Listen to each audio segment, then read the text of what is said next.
Bismillahirrahmanirrahim. Assalamualaikum warahmatullahi wabarakatuh. Perkenalkan, saya Fatmautina dari jurusan Biologi Universitas Negeri Gorontalo. Jadi kali ini saya akan berbagi informasi mengenai tingkah laku lebah pada saat kawin atau bereproduksi.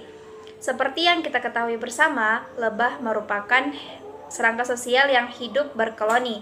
Koloni lebah sekitar 10.000 sampai 60.000 lebah. Setiap koloni terdiri dari ratu lebah yang merupakan betina subur, ratusan lebah jantan, dan ribuan lebah pekerja yang merupakan betina steril. Setiap koloni lebah memiliki 5-6 ratu lebah.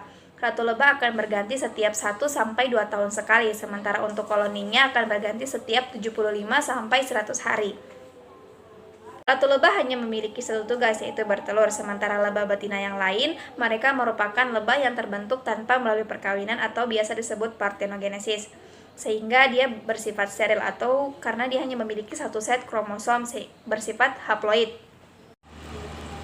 Jadi bagaimanakah perilaku ratu lebah pada saat kawin? Proses perkawinan terjadi di awal musim bunga, waktu terjadinya sekitar pukul 12 siang hingga sore hari.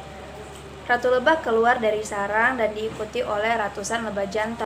Karena calon pasangannya banyak, ratu lebah membuat sayembara, yaitu lebah jantan pemenang yang berhasil menyusul dirinya dapat mengawini sang ratu. Perkawinan terjadi di udara. Setelah perkawinan, lebah jantan akan mati karena kantong spermanya akan terlepas dan tertinggal di dalam spermatika ratu lebah. Dan setelah 4 jam kemudian, ratu lebah akan melepaskan spermatika dan bisa terbang kembali dan akan melangsungkan perkawinan yang kedua jika spermatikanya belum penuh. Selama perkawinan, lebah pekerja atau lebah betina akan menyiapkan sarang untuk ratu bertelur. Setelah kawin, ratu akan bertelur dalam waktu 2-3 hari. Nah, ratu akan mengelilingi sarang untuk mencari sel-sel yang masih kosong yang akan diisi atau dimasukkan sebutir telur. Telur-telur tersebut akan diletakkan di dasar sel. Nah, lebah pekerja juga akan memasukkan makanan seperti madu dan juga tepung sari. Nah, kemudian sel tersebut akan ditutup dengan lapisan tipis.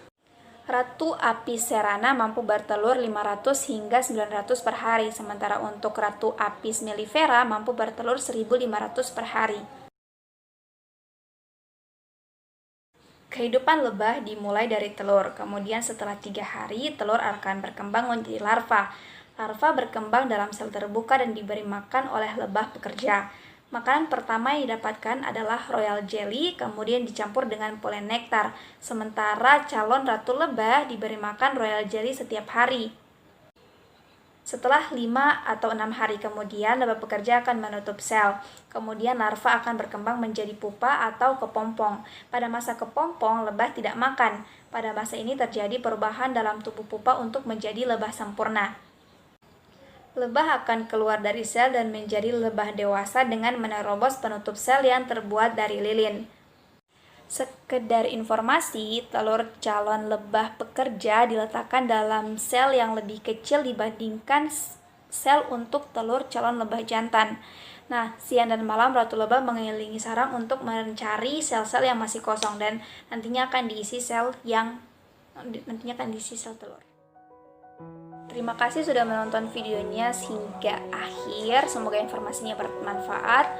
Untuk teman-teman yang ingin menambah wawasan mengenai tingkah laku lebah, bisa cari di internet, banyak sekali, atau artikel-artikel lainnya. Sampai jumpa di video selanjutnya. Bye-bye.